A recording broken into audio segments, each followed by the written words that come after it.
Take a girl and a guy, and they fall madly in love and form a family. Sprinkle in some counseling degrees and a doctorate, a dream of transforming relationships as we know it. And 20 years later, we give you power couple Dr. Ray and Jean Kadkhodaian. And this is their podcast, Couples Synergy.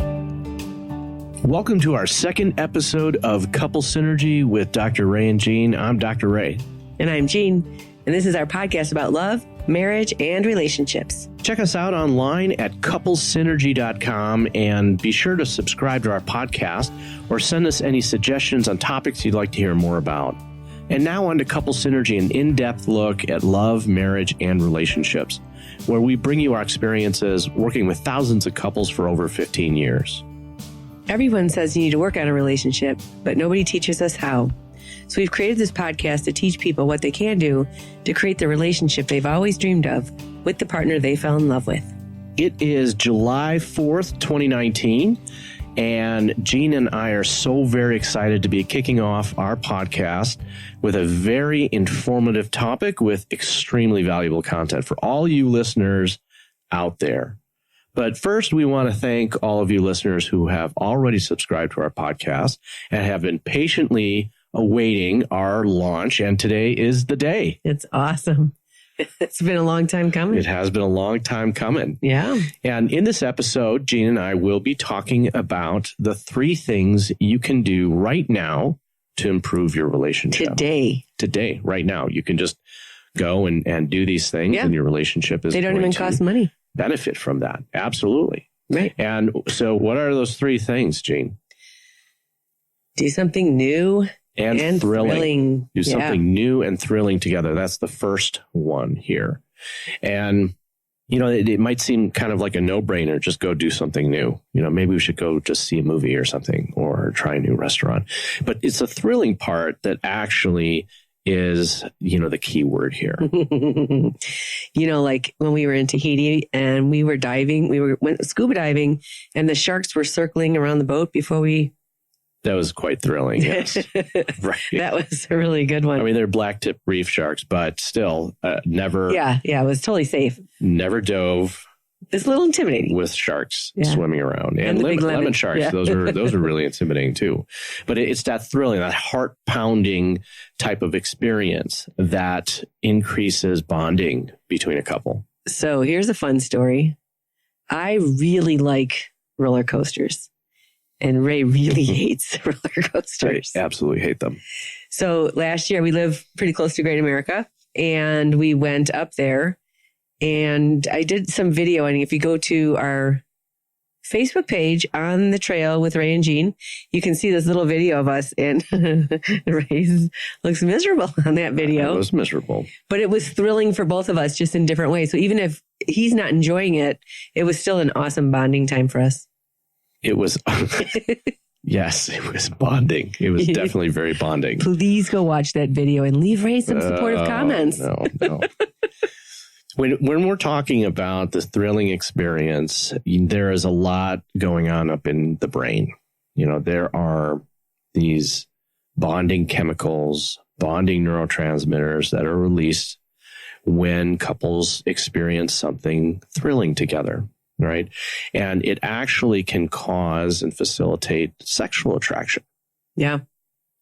And what we know about human beings is that when we share a heart pounding experience together, you know, we bond. And in the case of couples, that sexual attraction is actually increased. There was a movie. Do you remember that the movie was called The Mountain Between Us? The plane crash? Yes. Yeah. In 2017. Was that a true story? I don't think so. It was based on a book, but I don't know if it was a true story or not. But it was, for all of you who have not seen the movie, I'm not going to give any spoilers out there, but it's about a male doctor and a female writer that gets stranded in the mountains after the pilot suffers a heart attack and then, you know, the plane crashes. Mm-hmm. And so now they have to survive together. I believe the female writer was heading home and she was going to get married the next day. Yeah. Right.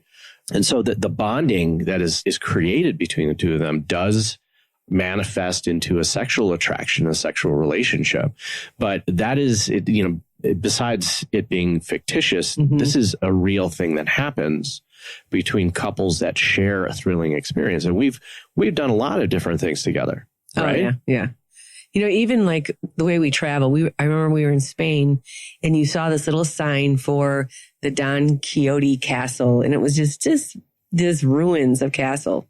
But it was really cool to drive that little town. Like I can remember it so vividly because that's how our brain works, right? Mm-hmm. It's like when our amygdala is activated, which is our fight, flight, or freeze response, we remember things much more vividly. It's the reason most people know where they were on September 11th, 2001. Because it's an emotional memory, yep. Mm-hmm. Right? And those emotional memories, they don't fade. They're burned in your brain. Yeah. And so when you share that emotional experience with another human being, you are bonded together. Right. And it releases the same type of chemicals that get released during sex. Correct. Right. So we drove through that little town and up the side of the mountain. And it really wasn't a spectacular thing to see, but it was such cool history. And I can see it in my head right now. It's so cool.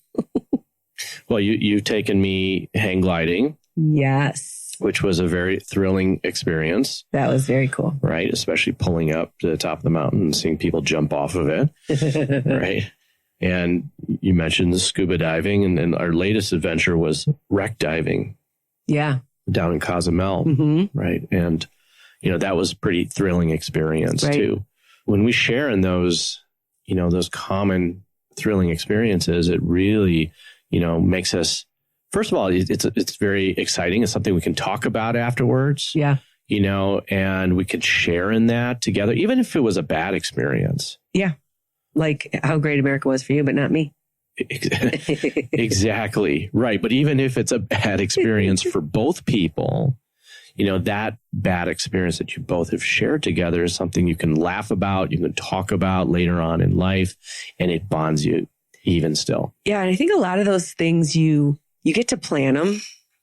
Like you plan a trip or you plan a day or you plan even to create something or like spend some money on something that can be pretty thrilling. So you get the planning part that's exciting and then the doing it and then the talking about it later. Sure. So it's a long experience. Yeah. Like if a couple is planning a trip together, yep. Something that's kind of a little bit, expensive and, something that they both really dreamed of. Yeah. That can be a thrilling experience as well. Mm-hmm. So, yeah. The second one? Surprise. Surprises. Yeah. All right. So surprises, we're not talking about just the flowers and a greeting card or a box of candy or anything like that for special occasions. Right. No. So I remember on our second anniversary, it was actually the day that my dad had his funeral. And so we really didn't get to celebrate. And that was in February. So we were married on Valentine's Day. And in September, I kind of created this big surprise. And this is when ATA was a plane company. And I called him up and I said, where do you go? Like they had those commercials like $29, $39, $49, $59. So where do you go for $29? And they said, Minneapolis. Was it $29? Yeah, it was. We didn't have any money back then. And so I'm like, all right, I'm going to take that flight. And I never told you about it. And I had your boss make you come in early to work so I could pack us. And then I had my mom complain that she had a problem with one of her condos that was by the airport. And you were so mad. You had your tool belt on. You were sitting in the back seat. You're like, what is going on with this day? I had to go in early. It was a terrible day to begin with for me. And you fell asleep on the way to the airport and you wake up. Well, what was your experience? Well, my boss calls me in early and we're talking about like 2 hours early than I'm supposed to be there. And he just starts talking to me about his relationship problems. So I felt really angry because I was like, this is what I was called in for, is to sit here and listen to your relationship problems, and so it was more of a personal in nature. Right. And then you tell me that your mom is having problems with a condo. And, that's when I was like, now I have to take care of this responsibility too. Yeah. And so it just turned out to be a pretty, very stressful day. And then I fell asleep in the car on the way to the quote unquote condo, and then I wake up and we are actually at the airport. And then I was like, what's happening? And I handed you a beer and I said, we're on vacation. Yes. And it was only like 2 days we didn't really have the time or the money to go do much. So it was $29 airfare and 2 hotel rooms. It's a very interesting experience when someone packs for you for a trip that you don't have to worry about anything, right? Yeah. You don't have to think about to bring this or bring that because whatever's in the bag is what you have. Right. Right. And so that is quite a surprise. Well, you surprised me like that too once, and we were supposed to be going to your sister's, but instead we kept driving all the way to Florida. Right. And I remember thinking like, well, don't we have like that dentist appointment, or what about this? Or, like all of a sudden your whole world is, everything that was important goes away, like instant de-stress.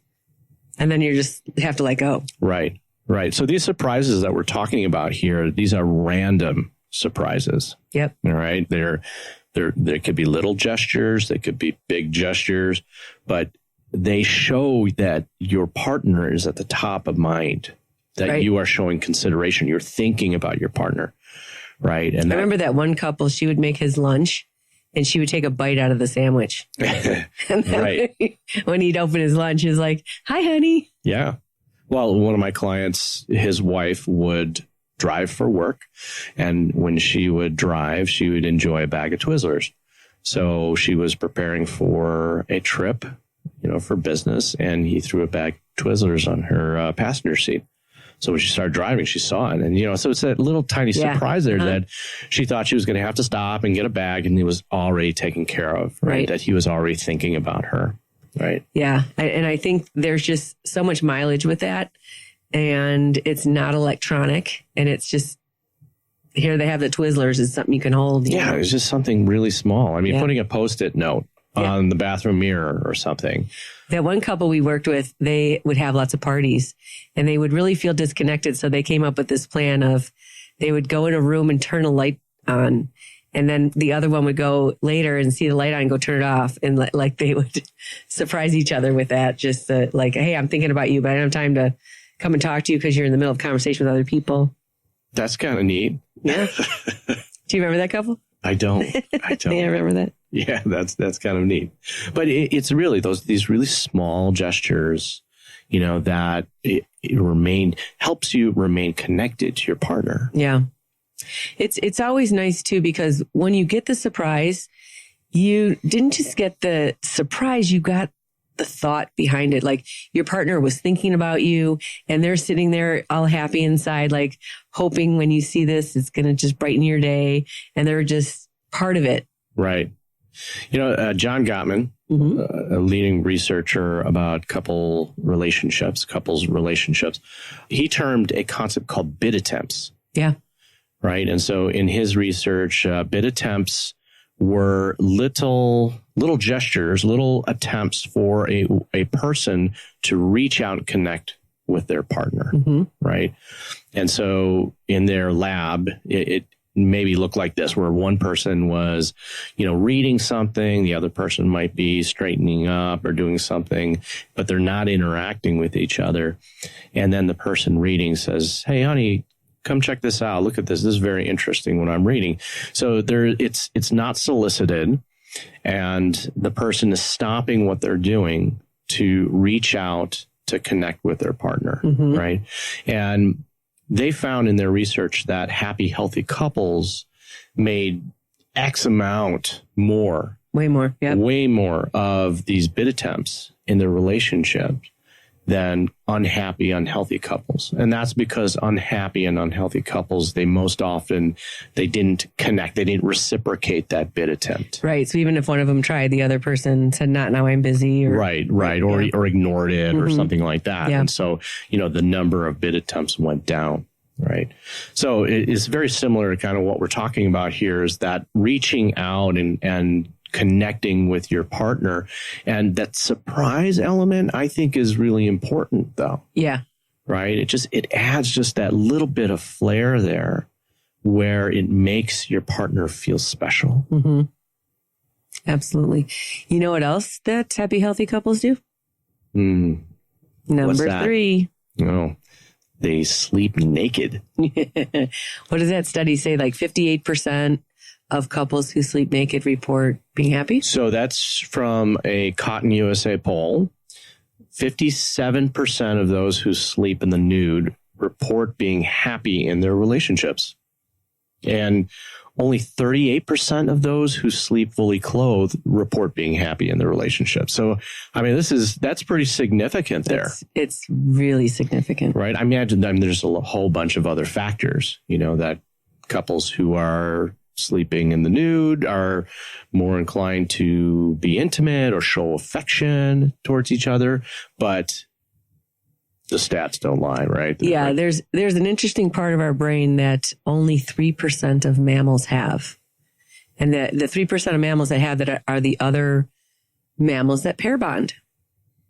And pair bonding for humans, it activates all sorts of really yummy neurotransmitters. It's oxytocin and vasopressin, to be specific, including dopamine. Right.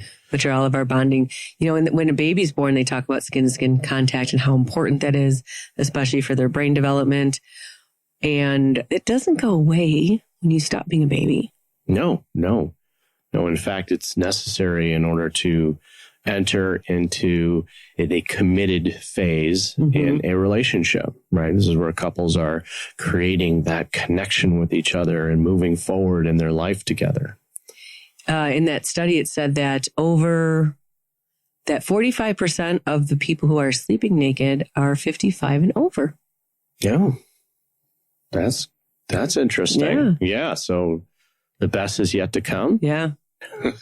So I remember when our son was moving out to go to college and we were becoming empty nesters, and you were always quoting that one movie about the naked room. Oh my gosh. Is that Failure Launch? Failure to Launch. And the dad wants him out. Bradshaw. That's fun. Yes. The naked room. Yes. And, when we started as a family, when we got married, we started as a family because I had a 10-year-old son. And so it was really the first time in our relationship where we had the kind of freedom to just be naked, which is actually quite lovely. It is. Yes. And obviously, the studies out there and research really facilitates a reason for it, right? Right. Absolutely. There's a lot of the couples that we see, it's a really big problem in their relationship. And we're not even talking about intimacy. We're talking about exposing themselves in front of each other, so to speak, being vulnerable. Yeah. I mean, they're not touching at all. Right. But then exposing themselves is something that they don't want. They don't want to do. Right. Which is very interesting, because you think about that in the beginning of a relationship, when you are in that, romance phase and you're just so excited to be around each other and you have that sexual attraction, that's not an issue. Right. Right. In fact, that's something that you want. It's more a natural thing that our brains and bodies and emotions want. Right. Which is why we do it. Yeah. But then it gets a little risky because we have to balance a checkbook with the other person. Right. So now the risk increases in the relationship and they don't want to, have any rejection or any abandonment. And so they start to wall up. Right. And literally start to put layers on. That happens for us. Yeah, sure. If we're in the middle of a really good fight, we are not the type of people that don't go to bed angry. We do go to bed angry. Yeah. Sometimes our fights take days to resolve. Got to sleep in there somewhere. But you'll usually get your Hanes out. Well, we don't want to endorse any product, specific product or anything out there. But we do then sleep clothed because it's like this protective measure, right? A protective coping mechanism where you're just, I want to be alone. I want to be by myself. Like you don't get to have access to me right now. Right. And, it's interesting. And we've always been very affectionate, a very affectionate couple. Although when life was really busy and you were working on your doctorate and you wouldn't usually come to bed when I would go to sleep, which is the only time in our relationship we had it like that. It does something to your stress levels. So when you are cuddling and have that skin to skin contact, your stress levels go down, your blood pressure goes down, and your anxiety goes down. And it you can feel the difference, right? Well, we do that with our kids. We hold them, we hug them, we, kiss their forehead, and we give them that affection naturally because we know that it's important. Right. Right. But couples aren't doing that with each other. No. Then especially, we do it with our dogs. We do it with our dogs. Right. We pet them. In fact, there's a lot of research out there that shows that, your blood pressure lowers and heart rate lowers, respiration lowers when you are petting a dog or petting an animal, hence the reason why we have therapy animals.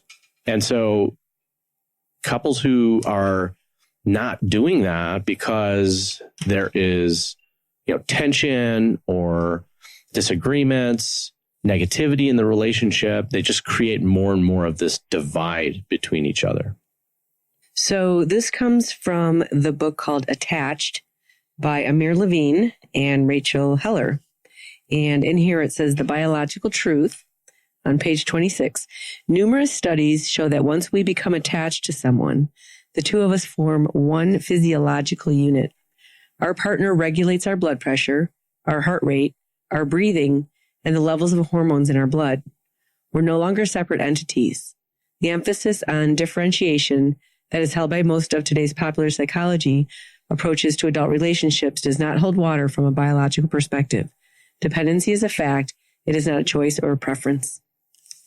So whether we're aware of it or not, we're impacting each other's biology.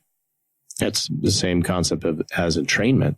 Mm-hmm. Yep. Right. Entrainment is, how do I describe this? Entrainment is when one organism influences another just by proximity, just by being within the same proximity. Like to heart rate cells. Right. And so, researchers would have one heart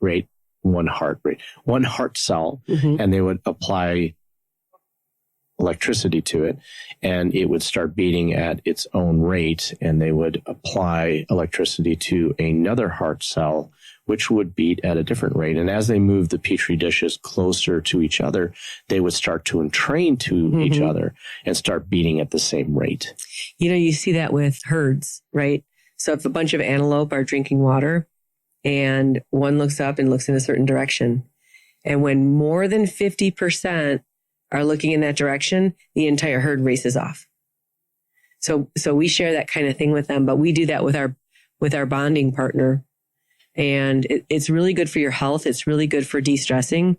It's really comforting. It lowers anxiety. There's just so many great things about that skin to skin contact. And people who sleep naked enjoy a better sex life. I would hope so. Yeah.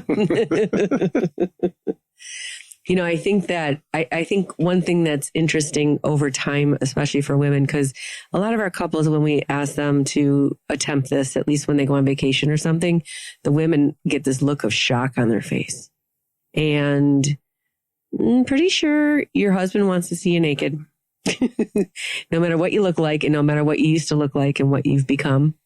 Nature's a little unfair, and given the fact our bodies change so much through childbirth. But the softness and the warmth and the comfort is all there. And what men really want, they just want to be accepted and loved. Right. Way more than the turning on piece.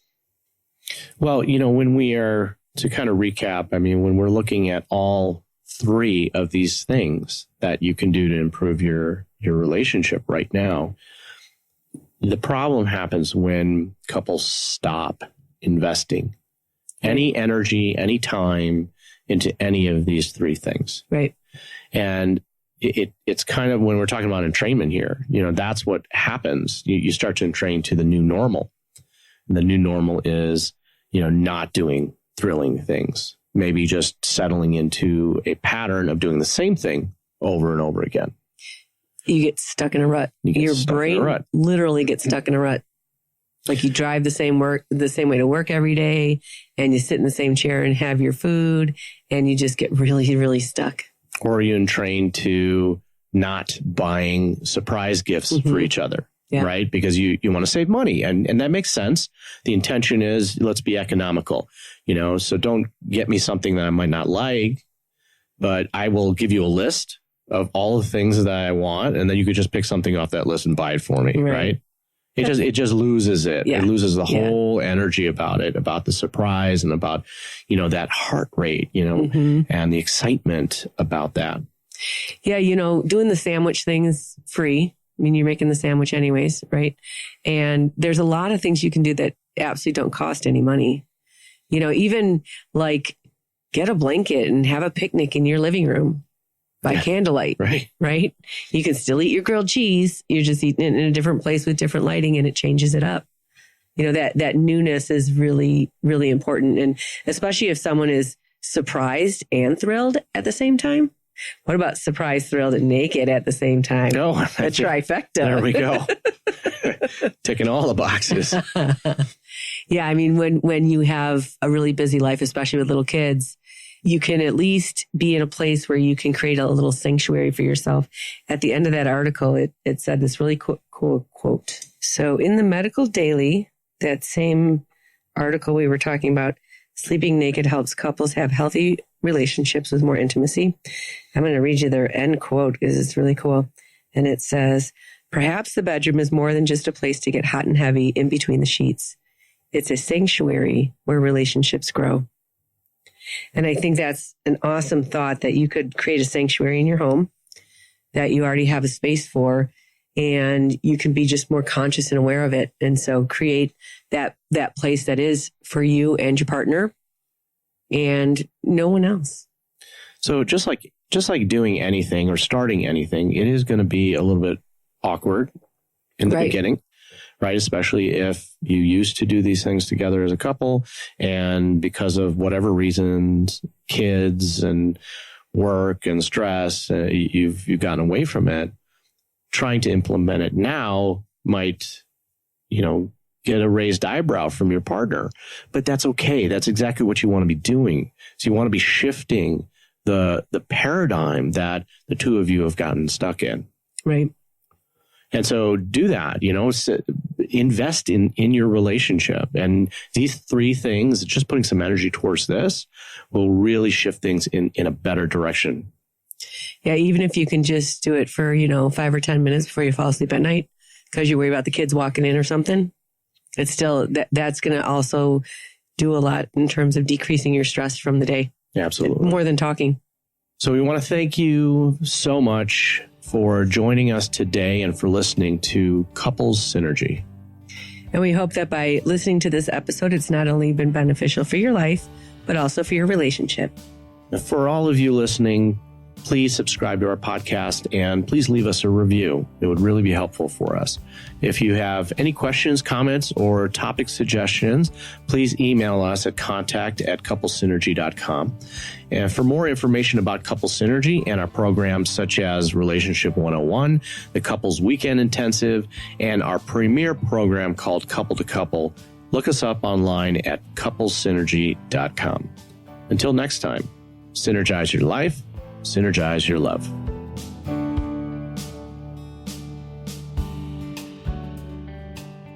You have been listening to Couple Synergy with Dr. Ray and Jean Kadkhodaian. Couple Synergy was recorded, edited, and produced by Dr. Ray and Jean Kadkhodaian. Voiceover and music entitled Breathe and Let Go was recorded and composed by Gina Gonzalez.